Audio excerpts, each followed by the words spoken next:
Hello friends, welcome to my channel PCS with Chauhan. Guys, मेरा नाम है कीरत चौहान। दोस्तों, यहाँ पे आप देख पा रहे होंगे हम दृष्टि आईएएस की क्विक बुक कर रहे हैं, जिसमें भारत में विश्व का भूगोल, जिसमें हम भारत का भूगोल कर रहे हैं। तो चैप्टर नंबर 8 जो कि है बहुत ही इंपॉर्टेंट, जल संसाधन सिंचाई।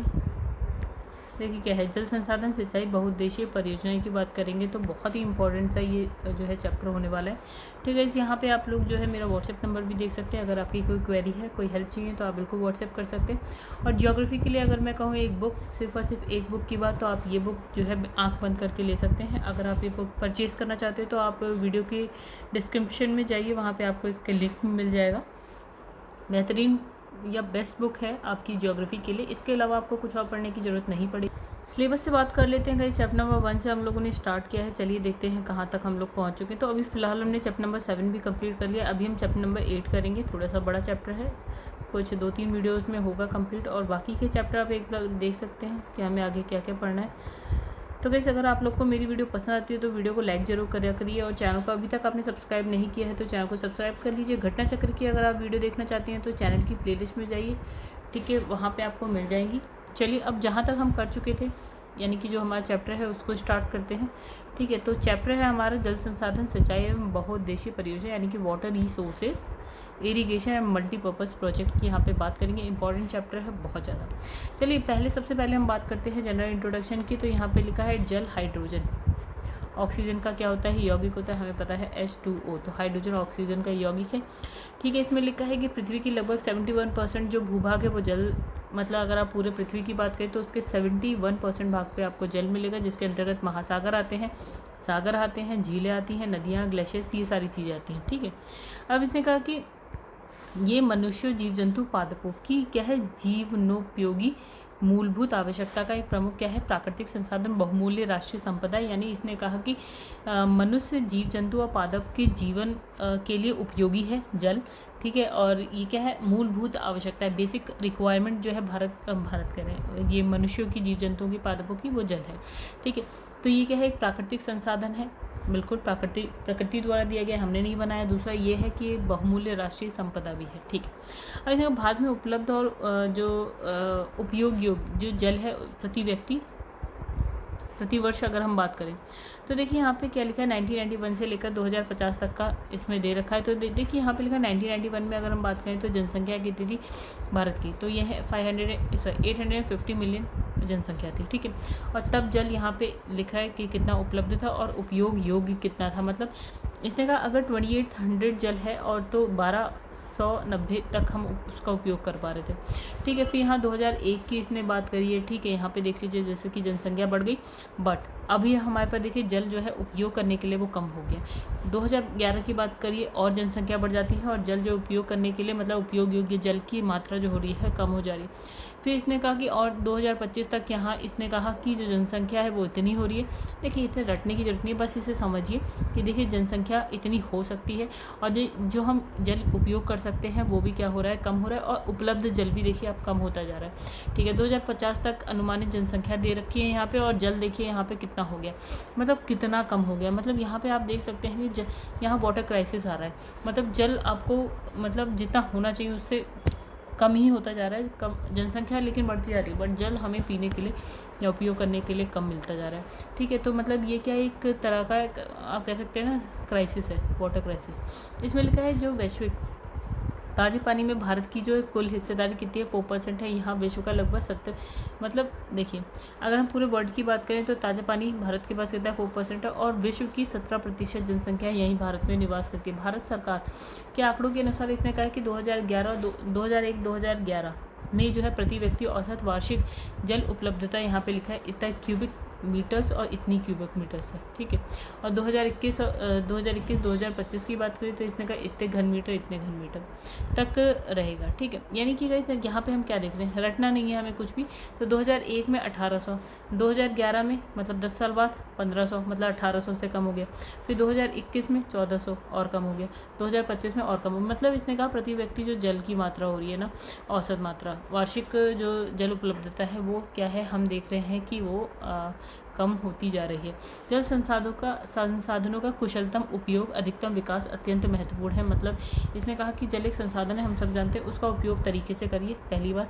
ठीक है, तो अधिकतम विकास करना है, ये बहुत ज़रूरी है। और ये इसने कहा इसके 2 प्रमुख स्रोत हैं, एक होता है धरातलीय जल, एक होता है भूमिगत जल। समझ लेते हैं एक एग्जाम्पल के साथ। अगर आप भूमिगत जल की बात करें तो ज़मीन के नीचे जो जल आपको मिलेगा भूमिगत जल। धरातलीय जल आप कह सकते हैं जैसे कि नदी मान लीजिए, ठीक है, या झील मान लीजिए, ठीक है, ये सब हो गया धरातल पे जो जल आपको मिल जाएगा वो वाला है, ठीक है, भूमिगत जल और धरातलीय जल। अब धरातलीय जल की अगर हम बात यहाँ पे करें, धरातल पे जो है सरफेस वाटर रिसोर्सेज की बात करें, यानी कि धरातलीय जल संसाधन की बात करें, तो इसने कहा धरातलीय जल के प्रमुख स्रोत की बात करो जैसे नदियाँ जो धरातल पे मिलेगी, झील हो गई, जलाशय यानी कि जैसे तालाब वालाब मिल गए, ठीक है। इसने कहा मैदानी नदियाँ जो है आपका क्या है, सिंचाई पेयजल के लिए क्या है, उपयोगी होती हैं, हम जानते हैं, ठीक है। इसने कहा प्राप्त आधिकारिक आंकड़ों के अनुसार देश का लगभग 50% से ज़्यादा सिंचाई क्षेत्र आपको कहाँ, उत्तर प्रदेश, पंजाब, तमिलनाडु के अंतर्गत आता है। मतलब पूरे भारत में अगर आप बात करें सिंचाई क्षेत्र 50%, मोर देन 50% सिर्फ यूपी, पंजाब और तमिलनाडु में मिल जाएगा आपको। हिमालय के पर्वतीय क्षेत्र हो गए, प्रायद्वीपीय पठार से जो प्रवाहित होने वाली नदियाँ हैं विशेष रूप से जो है आपका जल विद्युत उत्पादन के लिए महत्वपूर्ण है। समझ गए आप? मतलब इसने कहा हिमालय से जो नदी आ रही है जैसे कि गंगा है और भी जो नदियाँ हैं, सिंधु है, ठीक है, सिंधु उसकी सहायक नदियाँ हैं, या फिर आपकी ब्रह्मपुत्र आ रही है, यमुना आ रही है, तो ये किस चीज़ के लिए, या प्रायद्वीपीय पठार की जो नदियाँ हैं गोदावरी, कृष्णा, कावेरी टाइप, तो ये जल विद्युत उत्पादन के लिए क्या है, महत्वपूर्ण है। और इन नदियों पर विभिन्न क्या है आपके बहुउद्देशीय परियोजनाएं चलाई जा रही हैं, यानी कि मल्टीपर्पज़ प्रोजेक्ट चलाए जा रहे हैं, ठीक है। अब देखिए ये तो हमने बात करा धरातलीय जल की बात करी, ठीक है, जिसमें हमने क्या देखा, हमने देखा नदी, झील, जलाशय की बात कर ली। अब हम बात करेंगे भूमिगत जल की, ठीक है। तो यहाँ भूमिगत जल संसाधन की बात करें तो इससे क्या मतलब, इसका मतलब है कि पानी जो चट्टानों और मिट्टी के माध्यम से रिसकर जो है धरातल की निचली सतह में क्या होता है, भंडारित हो जाता है, मतलब चला जाता है, मतलब ऊपर से जो है बहता बहता मतलब कहाँ पर जाता है, अंदर की तरफ चला जाता है, ठीक है।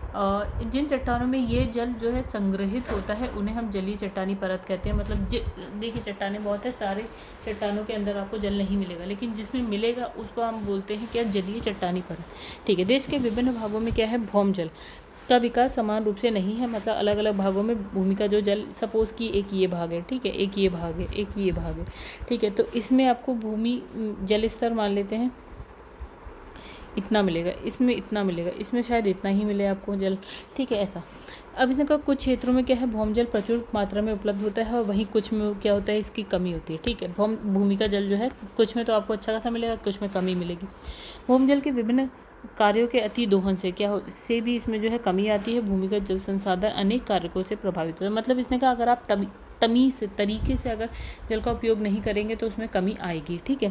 मतलब आपने जैसे सपोज सिंचाई के लिए ट्यूबवेल चला रखा है, अब वो फालतू में चल ही रहा है, पानी निकल रहा है, बह रहा है, वेस्ट हो रहा है, तो भूमिगत जल जो है ना उसमें कमी आ जाएगी। और बहुत सारे कारक है जिससे ये प्रभावित होता है, जिसमें क्या है, जलवायवीय दशाएँ आप देख सकते हैं, इसकी वजह से उच्चावच से प्रभावित होता है, भूगर्भिक संरचना से होता है, जलीय दशाएं सम्मिलित होती हैं, इन सब वजह से जो है ये प्रभावित होता है, ठीक है। भूमि जल जो होता है, भूमिगत जल संसाधन है, वो प्रभावित होता है। इन विशेषताओं के आधार पर भारत को मुख्यतः जो है 8 भूमिगत जल प्रदेशों में बांट दिया गया। मतलब इसने पूरे भारत को क्या कर दिया, 8 भूमिगत जल प्रदेशों में, यहाँ अलग है, यहाँ भूमिगत जल प्रदेश बना दिए इसने, ठीक है। अब इसने कहा कि जैसे प्री कैम्ब्रियन रवेदार शैलों का प्रदेश, देखिए हमने ये काल सारे पढ़े थे, ठीक है। तो सबसे पुराना, सबसे प्राचीन था प्री कैम्ब्रियन काल था, ठीक है। तो इसमें प्री कैम्ब्रियन रवेदार मतलब उस काल की जो शैल यानी कि चट्टान है, हम वो चट्टानें जिस जगह पे हैं हम वहाँ की बात करते हैं, ठीक है। तो जैसे लिखा है ये देश के आधे से अधिक भूभाग पर है। मतलब आपको ये वाली चट्टानें ना जो प्री कैम्ब्रियन काल की है, ठीक है, तो वो आपको मैक्सिमम एरिया पे मिल जाएगी भारत में। इसके अंतर्गत क्या आता है, तमिलनाडु है, कर्नाटका है, तेलंगाना है, आंध्र प्रदेश है, छत्तीसगढ़ के दंडकारण्य का क्षेत्र आता है, बुलंदशहर राजस्थान है, यहाँ पे आपको मिल जाएंगी ये वाली चट्टानें, ठीक है। मतलब इसने मैक्सिमम पे तो बोल ही दिया, जैसे इसने बोला यहाँ पे देखिए प्री कैम्ब्रियन रवेदार शैल की बात हुई है, क्या ही समझेंगे आप गाइस। यहाँ पे लिखा है 1, ठीक है, यहाँ लिखा है 1, तो देखिए कहाँ लिखा है 1, ये है 1, ये है 1, ठीक है। और राजस्थान की भी इसने बात करी है, ठीक है, तो यहाँ पे भी आपको मिल जाएगी, ठीक है। अब इसने कहा यहाँ पे जो जल संसाधन की क्या है, कमी है, ठीक है। मतलब आपको यहाँ पे पीने मतलब जल जो है कम मिलेगा। अच्छा, इसमें लिखा है अब दूसरा आता है प्री कैम्ब्रियन अवसादी बेसिन की बात कर लेते हैं। जैसे कुड़प्पा, विंध्य, बेसिन है, ठीक है। यहाँ भूमिगत जल संसाधन की कमी है। कुड़प्पा और विंध्य कहाँ पे मिलेगा गाइस आपको, देखिए प्री कैम्ब्रियन अवसादी यानी कि 2 नंबर, ठीक है। तो थोड़ा सा यहाँ पे मिल जाएगा 2 नंबर, और देखिए कहाँ पे है, ये देखिए ये लिखा है, ये लिखा है यहाँ पे भी आपको जल संसाधन की क्या मिल जाएगी, कमी मिल जाएगी, ठीक है। उसके बाद है आपका गोंडवाना अवसादी बेसिन की बात करते हैं। तो इसमें जैसे आता है बराकर, ये नदी है, दामोदर नदी है, स्वर्णरेखा है, गोदावरी बेसिन, ये सब आ जाएगा। यहाँ पे जो है यहाँ पर्याप्त भूमिगत जल संसाधन मिलेगा, नदी है तो जल भी ठीक ठाक मिलेगा, ठीक है। तो दामोदर, स्वर्णरेखा, गोदावरी, बराकर कहाँ है गाइस साहब, ये तो जानते ही होंगे, जैसे कि ये वाला एरिया थर्ड वाला, ठीक है, थर्ड वाला एरिया है, ठीक है। और ठीक है, तो इतने पे आपको अच्छा खासा जल मिल जाएगा। फिर दक्कन ट्रैप आप जानते हैं महाराष्ट्र में सबसे ज़्यादा है।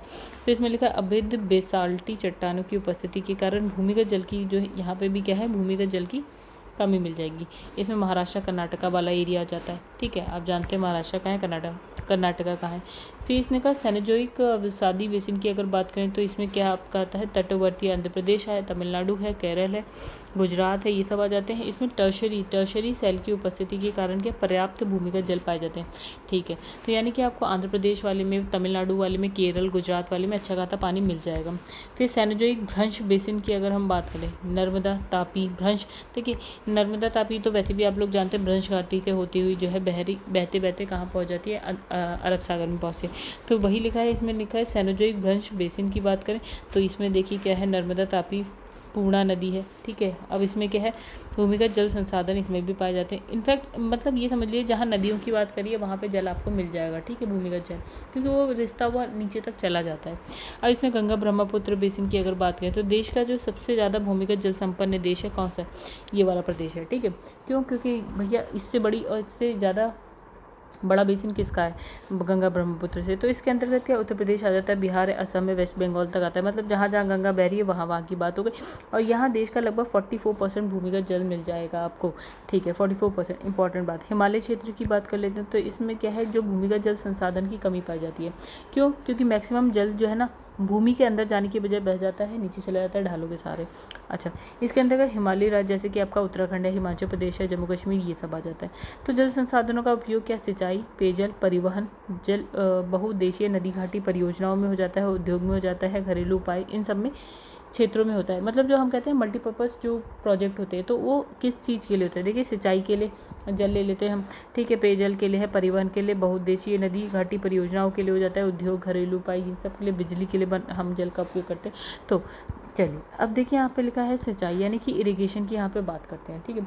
तो इरिगेशन की अगर बात की जाए तो वैसे यहाँ पे लिखा है खेतों में फसलों की कृत्रिम रूप से जो है जल देना सिंचाई कहलाता है। मतलब आप नॉर्मली क्या है, सिंचाई कैसे होती है, प्राकृतिक वनस्पति की बात करें अपने आप पानी मिल जाता है, चाहे बारिश से हो चाहे जैसे भी हो, ठीक है। लेकिन यहाँ पे अगर आप बात करें खेतों में तो हम उन्हें खेतों को क्या करते हैं, पानी देते हैं, ठीक है, कृत्रिम रूप से आर्टिफिशियल तरीके से हम पानी देते हैं और इसी को हम बोलते हैं इरिगेशन यानी कि सिंचाई। भारत की कृषि का ज़्यादातर हिस्सा जो है मानसूनी वर्षा पर निर्भर करता है, यानी कि जब बारिश होती है तो सिंचाई होती है।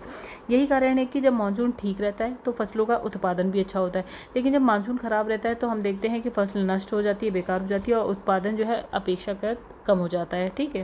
देखिए भारत का जो उष्णकटिबंधीय मानसूनी जलवायु, भारत की क्या है, उष्णकटिबंधीय मानसूनी जलवायु, ठीक है। वर्षा की असमानता, ठीक है, अनिश्चितता, वर्षा जल का तेजी से बहकर जो है सागरों में चले जाना, जल का तीव्र वाष्पीकरण हो जाना, फसलों की बहुलता, विशिष्टता, मिट्टी की प्रकृति आदि के कारण क्या है, सिंचाई की आवश्यकता पड़ती है। आदि कारणों से क्या होता है, सिंचाई की आवश्यकता पड़ती है, ठीक है। ये तो बहुत सिंपल सी बात है, इसमें कुछ समझाने जैसा तो नहीं था भाई कि सिंचाई की आवश्यकता क्यों पड़ रही है, ठीक है। कि मतलब वर्षा अगर ठीक टाइम से सही तरीके से नहीं आती है तो ठीक है, पानी जो वर्षा का जल है वो बह जाता है, रुकता नहीं है, हम उसका यूज़ नहीं कर पाते, बहता बहता सागर में चला जाता है। वाष्पीकरण यानी कि जल है वो उड़ के भाप बन जाता है तो हम सिंचाई नहीं कर पाते। फसलों की बहुलता है, हम सिंचाई में प्रॉब्लम करती है। विशिष्टता, मिट्टी की प्रकृति भी जो है सिंचाई करने में प्रॉब्लम कर सकती है। अब इसने कहा क्योंकि कई बार देखिए, अब इसने लिखा भारत में सिंचाई योजनाओं की बात कर लेते हैं। तो इसे हमने क्या है, सामान्यतः सिंचाई योजनाओं को 3 भागों में बांट दिया। पहला इसमें वृहद सिंचाई योजना, ठीक है, और फिर सबसे वृहद सिंचाई योजना, फिर सेकंड नंबर पे है आपकी मध्यम सिंचाई योजना और फिर है लघु सिंचाई योजना। आइए बात करते हैं, बहुत इंपॉर्टेंट है। याद रखिएगा। अब इसने वृहद सिंचाई योजना की अगर हम बात करें तो इसने कहा कि इस योजना के तहत जो है 10,000 हेक्टेयर या उससे भी अधिक कृषि सिंचाई भूमि के लिए सिंचाई, मतलब इसने कहा कि इस योजना को हम कहाँ यूज़ करते हैं, जहाँ पे हमें कितनी बड़ी भूमि पे सिंचाई करनी है, 10,000 हेक्टेयर और उससे ज़्यादा पे करनी है, तो हम इस योजना की बात करेंगे। ठीक है, फिर इसमें लिखा है कि इसमें जो है सामान्यतः बड़ी नहरों, बहुउद्देशीय नदी घाटी परियोजनाओं को यूज़ किया जाता है, शामिल किया जाता है, तो इससे सिंचाई होती है, बड़ी बड़ी नहरों से होती है, बहुउद्देशीय नदी घाटी परियोजनाओं से सिंचाई होती है। फिर इसने कहा मध्यम सिंचाई योजना। अब इसमें कौन सा कितना बड़ा खेत आता है जिसमें हम इस योजना की यूज़ करते हैं, तो 2,000 हेक्टेयर से लेकर 10,000 हेक्टेयर तक का आता है। तो गाइस ये जरूर याद रखिएगा कि वृहद में कितना आया, 10,000 से ज़्यादा वाला आया। ठीक है, और ये मध्यम में क्या है, 2,000 से 10,000 के बीच हेक्टेयर, 1,000 हेक्टेयर वाला जो है भूमि आती है जिस पर हम सिंचाई की बात कर रहे हैं। ठीक है, अब तो इसमें क्या है, तो इसमें लिखा है छोटी नहरों का यूज़ कर लेते हैं हम। ठीक है, अब इसने कहा कि जो लघु होती है, मतलब और भी छोटे खेत, यानी कि 2,000 हेक्टेयर से भी कम वाले। ठीक है, जैसे कि अब इसमें हम किससे सिंचाई कर लेंगे, कुएं से, निजी सरकारी नलकूप से, ठीक है, तालाबों से कर सकते हैं, ड्रिप सिंचाई, इस तरह से हम सिंचाई आराम से कर सकते हैं। तो जो ये लघु सिंचाई योजना है उसके माध्यम से क्या है, भारत में सर्वाधिक सिंचाई की जाती है। मतलब ये कह लीजिए कि मैक्सिमम लोग जो भारत में है उनके पास इतने ही खेत हैं, मतलब बहुत ज़्यादा नहीं है। ठीक है, मतलब इतने ही हेक्टेयर खेत है। अब इसने कहा लघु सिंचाई, इसको प्रोत्साहन हेतु के 2006 में केंद्र सरकार ने लघु सिंचाई योजना शुरू की। ठीक है, अब इसने कहा कि मतलब इसने कहा लघु सिंचाई को प्रोत्साहित करने के लिए 2006 में जो है केंद्र सरकार जो है, जो सेंट्रल गवर्नमेंट है, उसने लघु सिंचाई योजना को स्टार्ट किया। 2010 में जो है राष्ट्रीय लघु सिंचाई मिशन के रूप में परिवर्तित कर दिया गया इसे। ठीक है, मतलब इसने कहा कि पहले क्या था, लघु सिंचाई योजना, बाद में 2010 में इसको चेंज कर दिया और राष्ट्रीय लघु सिंचाई मिशन बना दिया। 2013-14 तक ये जारी रहा। अब क्या होता है 14 में, क्या होता है, राष्ट्रीय लघु सिंचाई योजना राष्ट्रीय सतत कृषि विकास मिशन के अंतर्गत क्या है, खेत जल प्रबंध नाम से क्रियान्वित किया गया। मतलब अब इसने कहा कि जो राष्ट्रीय लघु सिंचाई योजना है उसको चेंज कर दिया नाम। अब क्या हो गया कि राष्ट्रीय सतत कृषि मिशन के अंतर्गत क्या, राष्ट्रीय सतत कृषि विकास मिशन के अंदर क्या, खेत जल प्रबंध, ठीक है, ऑन फार्म वाटर मैनेजमेंट नाम कर दिया गया इसका 2014 में। फिर 2015 में लघु सिंचाई के घटक खेत जल प्रबंध को प्रधानमंत्री कृषि सिंचाई योजना में ला दी गई। ठीक है,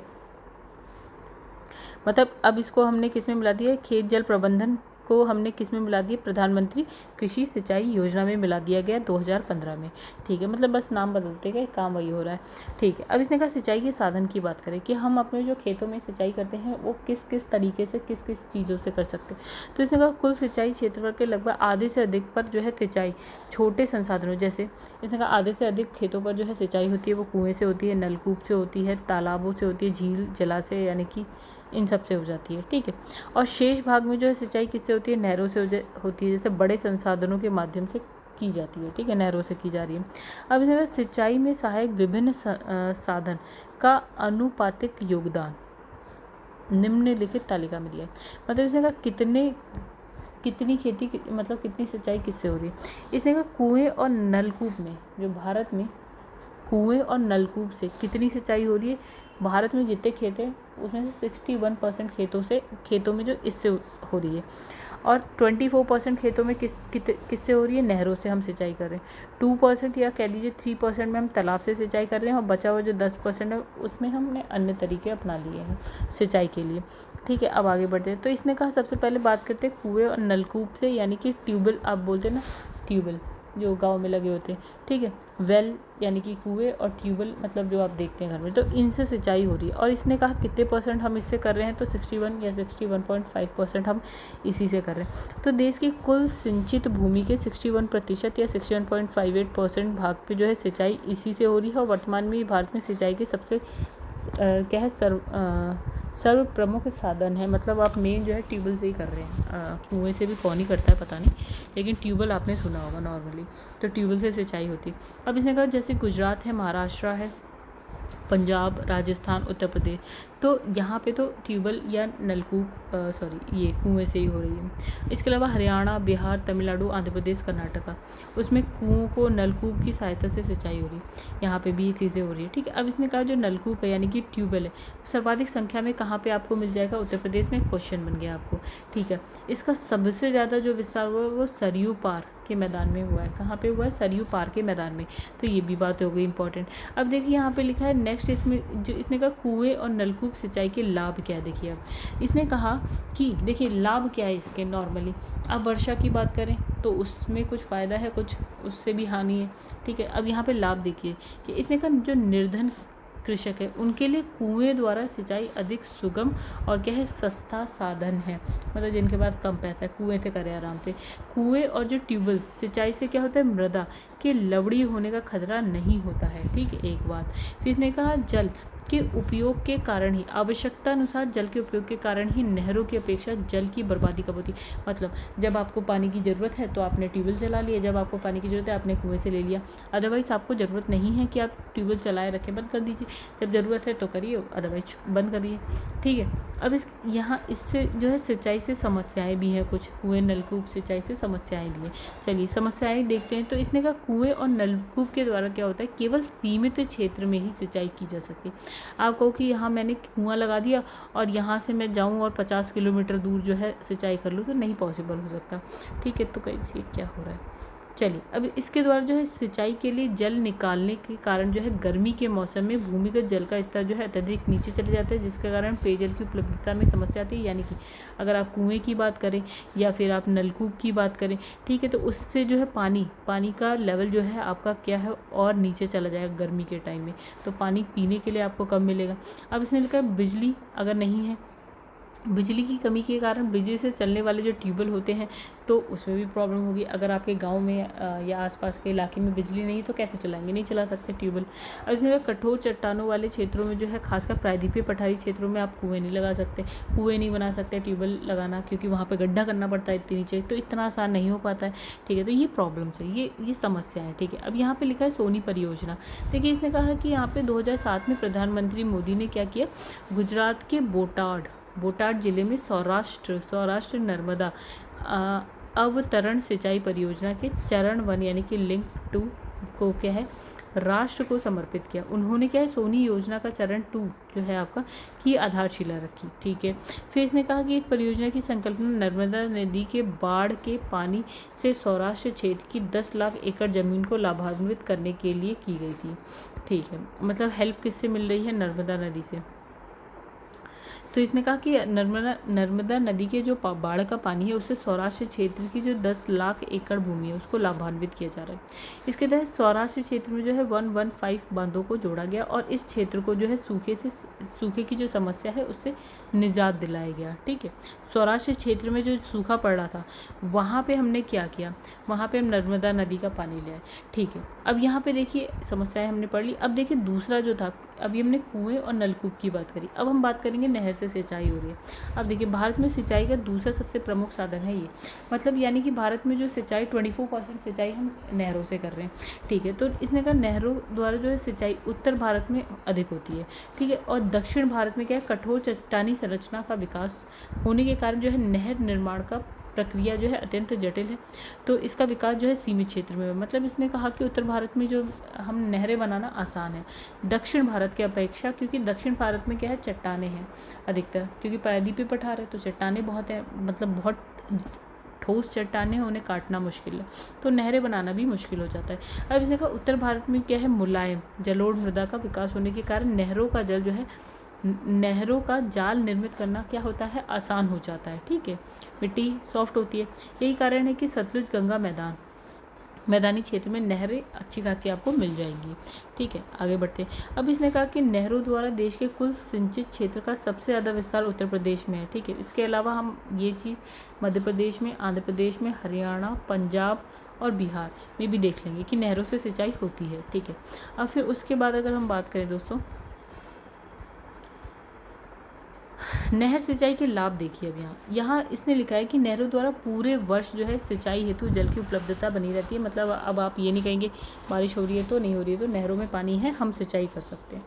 अब ये नदियों द्वारा जो है पर्वतों से, नहरें जो है नदियों द्वारा पर्वतों से लाई जाने वाली उपजाऊ मिट्टी और अन्य पोषक तत्वों की बहाव होती है, इसे जो है खेतों तक पहुंचाती है। ठीक है, देखिए नदियाँ जब बहती आती हैं तो अपने साथ मिट्टी लाती हैं। ठीक है, और वो मिट्टी उपजाऊ होंगी।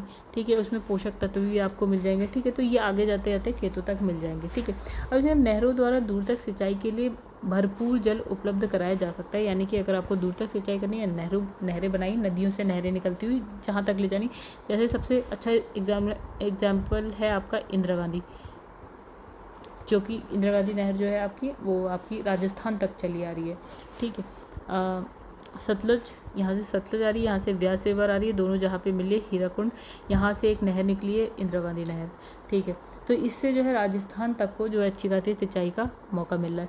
अब जो नहरों द्वारा सिंचाई के साथ साथ कहीं कहीं पर क्या है, जल विद्युत उत्पादन का भी कार्य किया जा रहा है। यानी कि यहाँ से जो है टरबाइन लगा दिए आप, एक मोटर लगा दीजिए, मोटर घूमेगी, नहरों का पानी आएगा और क्या है उससे आप बिजली भी बना सकते हैं। इसमें लिखा है नहरों के रखरखाव पर कम खर्च पड़ता है, क्योंकि एक बार बन जाने के बाद क्या है, नहर जो है बिना किसी अतिरिक्त व्यय के जो निरंतर कार्य करने लगती है। मतलब एक बार बना दीजिए, जितना खर्चा आ गया ठीक है, फिर थोड़ा बहुत मेंटेनेंस का खर्चा आएगा, उसके अलावा नहीं आएगा। अब देखिए इसमें भी कुछ समस्याएं देखिए कि जो नहरों का जल है रिस्क जो है जलाक्रांता की स्थिति जो है पैदा कर सकता है, जिसकी वजह से क्या है, संलग्न क्षेत्र में अति जल भराव के कारण जो है फसलें नष्ट हो सकती है। यानी कि आपने नहर बनाई, नहर में पानी है, ये रिस्क इधर उधर चला जाएगा। यहाँ पे सपोज पानी भर दिया, यहाँ सपोज नीचे से आया पानी भर गया। ठीक है, यहाँ से नीचे से गया, यहाँ पे जो है पानी भर गया, तो यहाँ पे जो है ऐसे क्या होता है ना, फसल जो है ख़राब हो सकती है, वहाँ की ज़मीन ख़राब हो सकती है।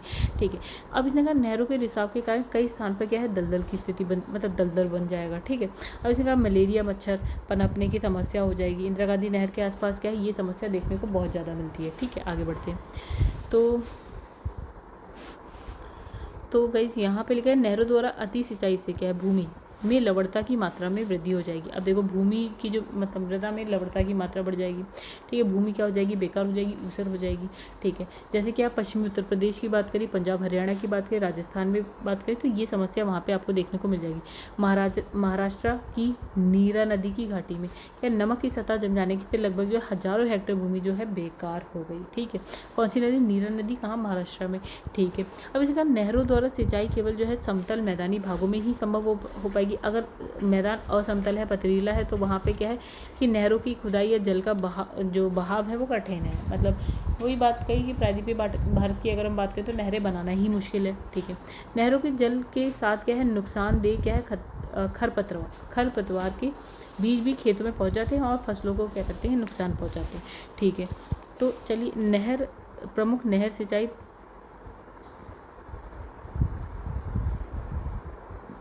चलो गए उससे पहले नहर सिंचाई से पहले ये क्या है, देश की प्रमुख नहरों की बात कर लेते हैं। तो इसने कहा नहर का स्रोत, मतलब नहर कहाँ कहाँ से निकली। जैसे हमने बात की सरहिंद नहर है, वो सतलुज नदी से निकल रही है। ठीक है, फिर इसने कहा रावी नदी से एक नहर निकल, ऊपरी बारी दोआब नहर। ठीक है, सतलुज नदी से है नांगलबाद नहर निकल रही है। ठीक है, और फिर सतलुज नदी से क्या है, बिस्त दोआब नहर निकली है, भाखड़ा नहर निकली है, और रावी से आपकी पूर्वी नहर निकली है, और ये सब आपको नहरें मिल जाएंगी पंजाब में। ठीक है, अब हम आते हैं हरियाणा में। तो यमुना नदी से 2 नहर, यहाँ पे है पश्चिमी यमुना नहर है, एक है गुड़गांव नहर है, ये हरियाणा में मिल जाएगी आपको। फिर आ जाते हैं गाइस हम, जैसे उत्तर प्रदेश उत्तराखंड की बात करें तो यमुना नदी की बात करें तो 2 क्या है, पूर्वी यमुना नहर हो गई, आगरा नहर हो गई। फिर गंगा नदी पे अगर बात करें हरिद्वार के समय और नरोरा बुलंदशहर के पास, तो हरिद्वार के समय ऊपरी गंगा नहर मिल जाएगी और ये हो जाएगी निचली गंगा नहर। फिर शारदा नहर मिल जाएगी शारदा नदी से। फिर इसमें है बेतवा नदी, यानी कि झांसी के समीप परीक्षा नामक स्थान पे आपको मिल जाएगी बेतवा नहर। ठीक है, तो यूपी उत्तराखंड भी हमने देख लिया। फिर हम बिहार पहुंच जाते हैं, तो यहाँ पे सोन नदी, यहाँ से 2 नहर निकली, एक तो पूर्वी सोन नहर है, पश्चिमी सोन नहर है। फिर गंडक नदी की बात करें, त्रिवेणी नहर हो गई आपके, और फिर है तिरहुत नहर, और यह है सारण नहर हो गई। ठीक है, बिहार में। फिर वेस्ट बंगाल पहुँच जाते हैं, तो यहाँ पे लिखा है कांग सबाती नदी, तो यहाँ पे मिदनापुर नहर है, कोई ज़रूरी नहीं है इसे पढ़ना। दामोदर नदी पे है एडन नहर। ठीक है, आपका मयूराक्षी नदी पे आपका है तिलपाड़ा बांध की नहर। ठीक है, और क्या है, दामोदर नदी पे आपका दुर्गापुर नहर, ठीक है। फिर उसके बाद हम बात करते हैं राजस्थान में नहरों की, तो सतलुज नदी जो फिरोजपुर के समीप क्या है, हुसैनवाला से आ रही है, तो इस पे होती है बीकानेर नहर, ठीक है, इंपॉर्टेंट हो जाएगी। कालीसिल नदी पे है कालीसिल परियोजना, ये इतना पता नहीं इंपॉर्टेंट है कि नहीं। गंभीर नदी की बात, गंभीर परियोजना है। सुकरी नदी पे है आपका बोंकली बांध, ठीक है। यहाँ पार्वती नदी पे है पार्वती परियोजना, ये पढ़ लीजिएगा। घग्गर नदी पे घग्गर परियोजना, ये पढ़ लीजिएगा। सतलुज ब्यास नदी का संगम है, वहाँ पे हरिके बैराज स्थित है, वहाँ से इंदिरा गांधी नहर, ये इंपॉर्टेंट है, ये पढ़ लीजिएगा। फिर उसके बाद है महाराष्ट्र में रहते हैं गोदावरी नदी पे आपका गोदावरी नहर है, इंपॉर्टेंट, याद करिएगा। मूठा नदी पे मूठा नहर इतनी खास नहीं है। पबरा क्या होता है, प्रवरा नदी पर आपका है भंडारदार बांध की नहर है, ये भी इतनी खास नहीं है। मूला नदी पे मूला परियोजना, नीरा नदी पे आपका वीर परियोजना, तो वीर परियोजना फिर भी आप देख लीजिएगा। और फिर उसके बाद है आप तमिलनाडु पहुंच जाइए, यहाँ पे है कोलिडम नदी पर आपका कावेरी डेल्टा नहर इंपॉर्टेंट हो जाएगी। कावेरी नदी पे मेट्टूर परियोजना इंपॉर्टेंट हो जाएगी। भवानी नदी पे आपका निचली भवानी नहर, ये भी इंपॉर्टेंट हो जाएगी, ठीक है। अब आ जाते हैं केरल पे, तो इसमें मालपुच्छा नदी पे मालपुच्छा बांध, ये इंपॉर्टेंट हो जाएगा। कोरायर नदी पे वलायर यलाशल की नहर, ये कुछ खास इंपॉर्टेंट। चेरुकुना पुच्छा नदी, यहाँ पे मंगलम परियोजना, ये इंपॉर्टेंट हो जाएगी, ठीक है। उसके बाद आपकी है आंध्र प्रदेश में, देखिए गोमती, गोदावरी एवं विशिष्ट गोदावरी पर गोदावरी डेल्टा नहर इंपॉर्टेंट हो जाएगी। कृष्णा डेल्टा नहर कृष्णा नदी पे इंपॉर्टेंट हो जाएगी। कृष्णा सिंचाई नदी नहर कृष्णा नदी पे इंपॉर्टेंट है। राम सागर परियोजना गोदावरी नदी पे, ये भी इंपॉर्टेंट है। तुंगभद्रा परियोजना भी इंपॉर्टेंट है। और इसके बाद कृष्णा पिन्नार परियोजना, ये भी इंपॉर्टेंट है, ठीक है। इतनी बातें इंपॉर्टेंट हो गई। अब देखिए,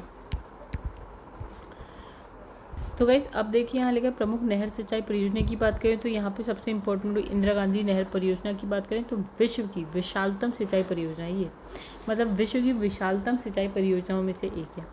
तो इंदिरा गांधी नहर की बात करें तो देश की सबसे लंबी नहर है, यानी ये कितनी लंबी है, 649 किलोमीटर लंबी है, ठीक है। अब इसने कहा 1958 में क्या होता है कि गृह मंत्री थे, क्या नाम है इनका, गोविंद बल्लभ पंत, उनके द्वारा इसकी नींव रखी गई, ठीक है। तो इस राजस्थान के जो शुष्क या अर्ध शुष्क क्षेत्र थे वहाँ पे सिंचाई के लिए बनी है, ठीक है। गंगानगर, बीकानेर, जैसलमेर, बाड़मेर, यहाँ पे सिंचाई हो रही है, ठीक है। तो ये सतलुज और ब्यास का संगम होता है हरिके स्थान पे, वहाँ पे एक बैराज है, हरिके बैराज, वहाँ से ये नहर निकलती है, ठीक है। अच्छा, पंजाब में, ठीक है। अब इसमें लिखा है दूसरा है पश्चिमी यमुना नहर की अगर बात करें तो इसका जो निर्माण है ना वो तुगलक वंश के जो शासक थे यानी कि फिरोज शाह तुगलक, ठीक है, इन्होंने करवाया था। तो ये जो है यमुना नदी के दाहिने यानी कि राइट साइड पर जो है ताजे वाला हरियाणा से निकलती है, ठीक है। कहाँ से, यमुना के राइट से निकलती है, राइट साइड से। सरहिंद नहर, ये भी इंपॉर्टेंट है। तो ये जो पंजाब के रोपड़ से सतलुज नदी के किनारे से निकलती है सरहिंद, ये भी इंपॉर्टेंट है, ठीक है। ऊपरी गंगा नहर की बात करते हैं तो हरिद्वार के समीप गंगा नदी से निकलती है, ठीक है। इसका जो प्रवाह है वो बहुत ही उबड़ खाबड़ क्षेत्र में है, ठीक है। और नहर के जल से उत्तर प्रदेश के अनेक जिले को क्या मिलता है, सिंचाई के लिए पानी मिलता है। फिर है निचली गंगा नहर की बात कर लेते हैं तो ये जो है ना बुलंदशहर के नरोरा से गंगा नदी से निकलती है, ठीक है। और ये कासगंज के समीप से ना ऊपरी गंगा नहर में मिल जाती है। कौन सी गंगा नहर में मिल जाती है, इस वाली में मिल जाती है। ये ऊपरी गंगा है, यहाँ से आती है, कासगंज के समीप से जाती है और ऊपरी गंगा नहर में ये मिल जाती है, ठीक है। अब इससे क्या है, उत्तर प्रदेश का बुलंदशहर हो गया, एटा है, मैनपुरी है, इटावा है, कानपुर, इन सबको सिंचाई के लिए पानी मिल जाता है, ठीक है। शारदा नहर की भी बात कर लेते हैं तो उत्तराखंड के नैनीताल के निकट जो है शारदा नदी से नहर निकल रही है और इसके माध्यम से क्या हो रहा है, उत्तर प्रदेश हो गया। तो उत्तर प्रदेश में शाहजहाँपुर हो गया, पीलीभीत हो गया, आपका लखनऊ है, प्रतापगढ़ है, सुल्तानपुर, जौनपुर, इसको सिंचाई के लिए पानी मिल जा रहा है। और ये क्या है, आपका खातिमा शक्ति केंद्र भी यहाँ पे स्थापित है इस नहर पर, ठीक है। खातिमा शक्ति केंद्र भी स्थापित है। तो गाइस फिलहाल इस वीडियो में इतना ही, बाकी का जो है नेक्स्ट वीडियो में करेंगे। गाइस अगर आपको मेरी वीडियो पसंद आए तो वीडियो को लाइक करिएगा एंड चैनल को अभी तक आपने सब्सक्राइब नहीं किया है तो आप चैनल को सब्सक्राइब कर लीजिएगा। कमेंट करके ज़रूर बताइएगा कि आपको कैसा लगता है मेरा पढ़ाना एंड शेयर करिएगा अगर सच में आपको मेरा पढ़ाना अच्छा लगे तो। और घटना चक्र के लिए गाइस आप जो चैनल है उसकी प्लेलिस्ट में जा सकते हैं, वहाँ से देख सकते हैं। व्हाट्सएप नंबर आपके पास है, मतलब मेरा दिया हुआ है। आपकी कोई क्वेरी, कोई रिक्वायरमेंट है, आप पूछ सकते हैं, बता सकते हैं। कोई कुछ हेल्प चाहिए तो बता सकते हैं। और चैनल को सब्सक्राइब करिए, बस मेरी तरफ से इतनी आपसे रिक्वेस्ट है और कुछ नहीं। चलिए फिर अभी फ़िलहाल बंद करते हैं इस वीडियो को और नेक्स्ट वीडियो में करेंगे इससे आगे से। तब तक के लिए धन्यवाद।